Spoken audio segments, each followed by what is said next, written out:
لحمة بعدين لما نشوفها يكون شكله. مرحبا جايز، كيفكم؟ شو اخباركم؟ ان شاء الله تكونوا بخير. اليوم رح ناكل لحمة بعدين. تاكلوا شو السخنة؟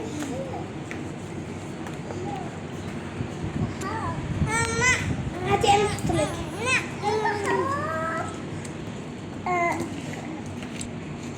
مرحبا جايز، كيفكم؟ ان شاء الله تكونوا بخير.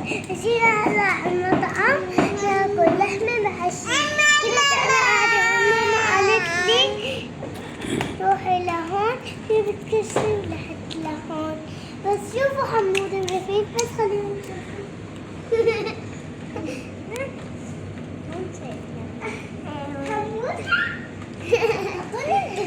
يلا بدي سكر الكاميرا بس ناكل ونرجعكم تحت. بس باي باي. بس نرجع سكر. بس